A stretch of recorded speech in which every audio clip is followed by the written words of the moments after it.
Hello everyone.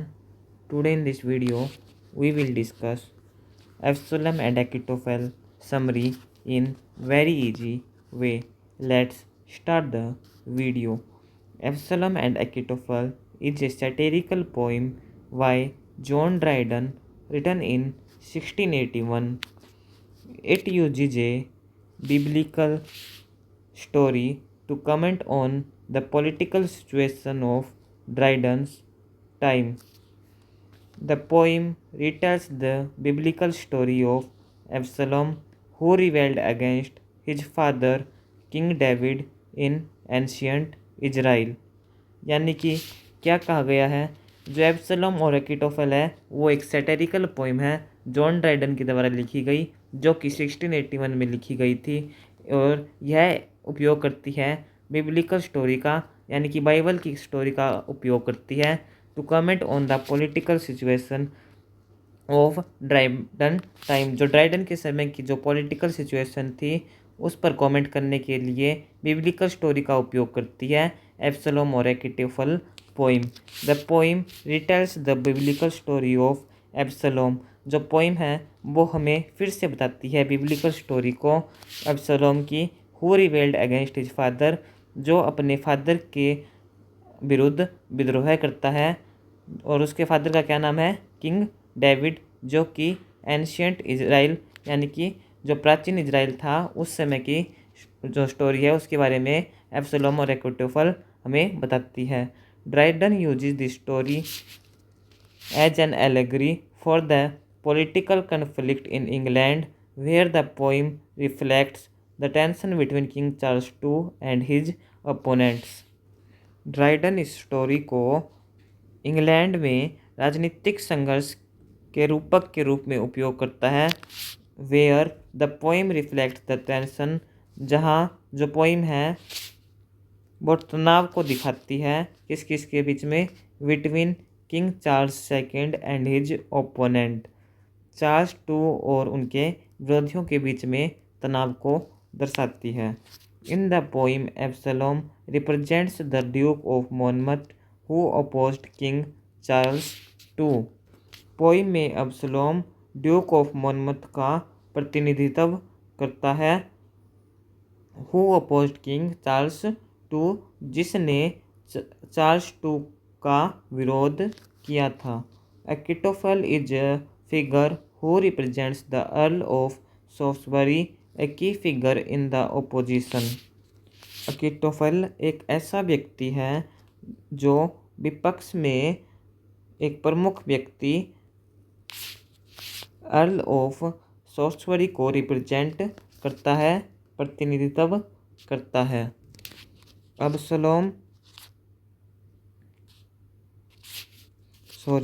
अकीटोफेल convinces Absalom to rebel against King David, suggesting that the king rule is unjust। यानी कि अकीटोफेल ने अब्सलम को राजा David के खिलाफ विद्रोह करने के लिए मना लिया, suggesting that the king's rule is unjust, यह सुझाव देते हुए कि राजा का शासन जो किंग्स का रूल है वो पूरी तरह से अनजस्ट है, अन्यायपूर्ण है। नेक्स्ट पेज पे फिर हम आएंगे। He says the people's voice is now or never to be heard. वह कहता है लोगों की आवाज़ अभी या कभी नहीं सुनी जाएगी।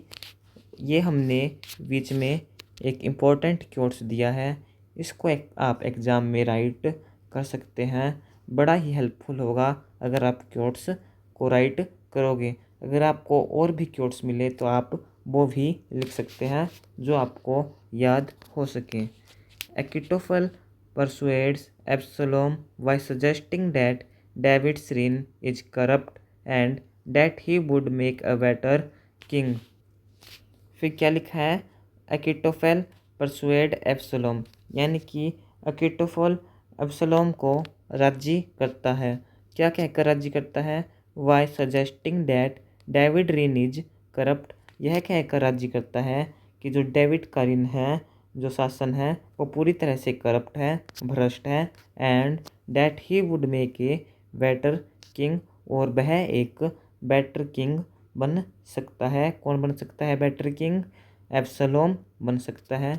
यानी कि अपने पिता के बारे में तो बुरा कहता है अकीटोफेल, और एब्सलोम के बारे में उसे भड़काता है एब्सलोम को अपने पिता के खिलाफ कि वह खुद राजा बने और अकीटोफेल को अपने जो पिताजी डेविड है उसको हटा दे।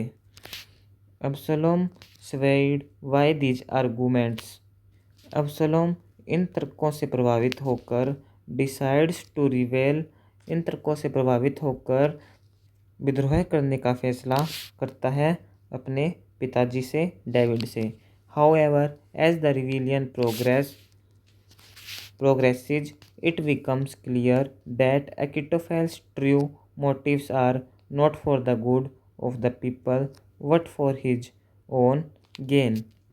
यानी कि जैसे जैसे विद्रोह आगे बढ़ता है यह समझ में आने लग जाता है कि जो अकीटोफेल है उसके इरादे लोगों की भलाई के लिए नहीं है बल्कि उसके खुद के फ़ायदे के लिए हैं। The poem concludes with the failure of the rebellion, portraying Absalom's defeat and death as a result of his misguided ambitions and Achitophel deceit। फिर इस प्रकार लास्ट में क्या होता है कि जो ये पोइम है वो विद्रोह की विफलता के साथ समाप्त हो जाती है। यानी कि जब वो विद्रोह करता है एब्सलोम अपने पिता के साथ, उसमें वो खुद ही विफल हो जाता है और उसके पिताजी डेविड जीत जाते हैं। एब्सलोम defeats and death as a result of his misguided ambitions and Achitophel's deceit। और इसमें एब्सलोम की जो गलत महत्वाकांक्षा थी उसमें एचिटोफेल के धोखे के परिणाम स्वरूप एब्सलोम की हार और उसकी मृत्यु को दर्शाया गया है। The poem serves as a cautionary tale about the dangers of rebellion and the manipulative tactics of political leaders. इस लाइन का क्या मतलब है कि जो पोएम है जो विद्रोह के खतरे हैं और जो पॉलिटिकल लीडर्स हैं उनकी चालाकी भरी रणनीति का वर्णन करती है। Dryden's use of the biblical story allows him to critique contemporary politics indirectly, using historical allegory to address his own political concerns। यानी कि ड्राइडन इस पोएम का उपयोग क्यों करता है, जो कि बिब्लिकल स्टोरी है इसका उपयोग इसलिए करता है ताकि वो अपने समय की जो पॉलिटिकल सिचुएशंस थी उसको दर्शा सके। और जो ये एब्सलोम एंड अकीटोफेल है इस पोएम के द्वारा उसने अपने समय की पॉलिटिकल सिचुएशन को इसमें दिखाया है। अगर हम शॉर्ट में कहें तो इस पूरे पोएम में क्या है, एब्सलोम है, एब्सलोम का फादर डेविड है और एब्सलोम को अकीटोफेल के द्वारा भड़का दिया जाता है यह कहकर कि उसके पिता का शासन भ्रष्ट है और अपने पिता की जगह एब्सलोम खुद राज्य करे और यही प्रजा भी चाहती थी। इसलिए एब्सलोम विद्रोह करने के लिए तैयार हो जाता है, लेकिन जैसे जैसे विद्रोह आगे बढ़ता है यह स्पष्ट होता जाता है कि अकीटोफेल के जो इरादे थे वो लोगों की भलाई के लिए नहीं बल्कि उसके खुद के फ़ायदे के लिए थे। और अंत में जो विद्रोह होता है उसमें एब्सलोम हार जाता है और उसकी मृत्यु हो जाती है। इस प्रकार हम कह सकते हैं कि जॉन ड्राइडन ने इस बिब्लिकल स्टोरी के द्वारा अपने समय की पॉलिटिकल सिचुएशन को एब्सलोम एंड अकीटोफेल के माध्यम से दर्शाया है। आई होप आपको यह वीडियो अच्छी लगी होगी। हमने पूरी इजी वे से वीडियो को बनाने की कोशिश की है, इजी लैंग्वेज में आपको नोट्स दिए हैं। अगर आपको वीडियो अच्छी लगी है तो लाइक भी कीजिएगा, अपने फ्रेंड्स के साथ भी शेयर कीजिएगा और चैनल को भी सब्सक्राइब ज़रूर कीजिएगा ताकि कोई भी वीडियो आपसे मिस ना हो सके। Thank you, bye bye. फिर मिलेंगे ऐसी एक और वीडियो के साथ। बने रहें SR स्टडी सॉल्यूशन के साथ।